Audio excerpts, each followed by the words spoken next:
একই মুদ্রা এপিঠ এবং অপিঠ, একদিকে রোজা আরেকদিকে হলো পূজা।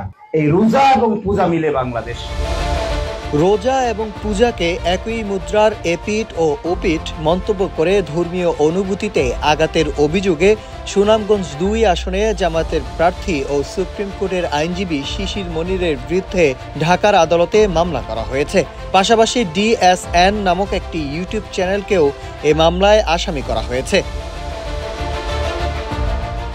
৭ই ডিসেম্বর ঢাকার অ্যাডিশনাল চিফ মেট্রোপলিটন ম্যাজিস্ট্রেট জসিতা ইসলামের আদালতে ঢাকার আইনজীবী সমিতির সদস্য অ্যাডভোকেট রেদওয়ান হোসেন রবিন এ মামলা দায়ের করেন।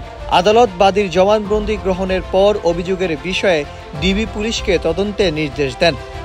এখন যে কোনো ব্র্যান্ডের পুরাতন এসি বদলে নতুন ওয়ালটন এসিতে উপভোগ করুন 25% ছাড়।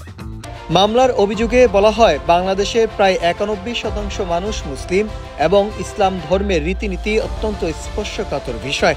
ইসলাম ধর্মের বিশ্বাসীরা মনে করেন আল্লাহ নিরাকার এবং তার সন্তুষ্টির জন্য রোজা পালন করা হয়, যার প্রতিদানও আল্লাহ নিজেই দিবেন।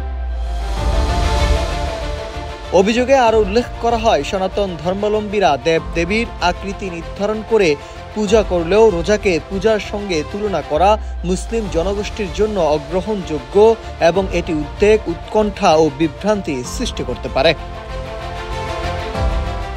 এছাড়াও বাদীপক্ষ অভিযোগ করেন, শিশির মনির ইউটিউব চ্যানেল DSN এ প্রচারিত একটি ভিডিওতে রোজা ও পূজাকে একই মুদ্রার এপিঠ ওপিঠ বলে মন্তব্য করেছেন, যা বাংলাদেশের মুসলিম ধর্মাবলম্বীদের ধর্মীয় অনুভূতিতে সরাসরি আঘাত করেছে।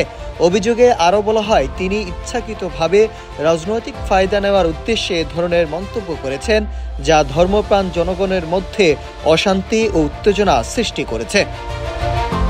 Nahid Hasan, news desk, Ittefaq.